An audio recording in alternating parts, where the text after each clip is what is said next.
Hello everyone, నేను mister faculty Shravan Kumar. Welcome to BC study circle.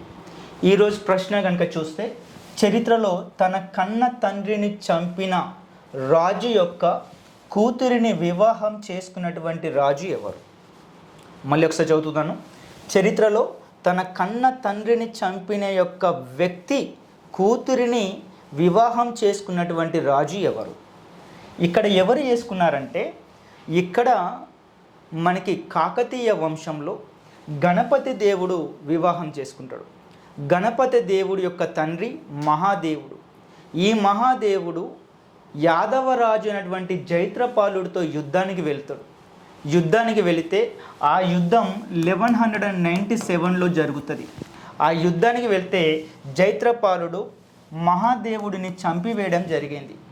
ఆ యుద్ధంలో గణపతి దేవుడు కూడా పాల్గొనడం జరిగింది. ఆ యుద్ధంలో గణపతి దేవుడిని బంధించి అరెస్ట్ చేస్తే అప్పుడున్నటువంటి కాకతీయ సేనాని అనేటువంటి రేచర్ల రుద్రుడు ఆ యుద్ధం నుండి వచ్చి ఓరుగల్లి కోటని 2 సంవత్సరాల పాటు కాపాడడం జరిగింది. ఇదే సమయంలో యాదవరాజులకి బద్ధ శత్రువులు ఎవరై అంటే కర్ణాటకలో ఉన్నటువంటి హోయసాలులు. ఈ హోయసాలులు వరంగల్ పైన దాడి చేయడానికి సిద్ధంగా ఉండడంతో ఈ రేచల రుద్రుడు యాదవరాజు, మహారాష్ట్రలో ఉన్నటువంటి యాదవరాజు అయినటువంటి జైత్రపాలుడి దగ్గరికి వెళ్ళి, నీ శత్రువు అయినటువంటి హోయసాలులు కాకతీయ రాజ్యం పైన యుద్ధానికి వస్తున్నారు.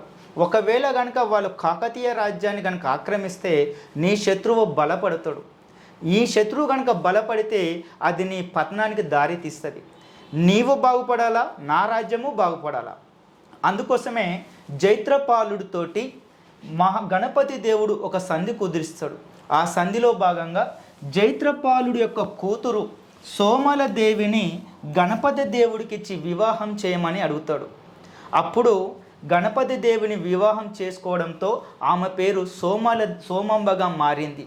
ఇక్కడ కనుక చూస్తే ఈ జైత్రపాలుడు యొక్క మహాదేవుడిని చంపిండు.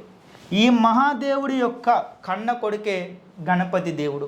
ఇట్లా తన కన్న తండ్రి మహాదేవుడిని చంపినటువంటి జైత్రపాలుడి యొక్క కన్య కూతురునే పెళ్లి చేసుకున్నటువంటి వ్యక్తిగా గణపతి దేవుడు చరిత్రలో బహుశా ఒకే ఒక రాజుగా మిగిలిపోయినాడు. Thanks for watching this video.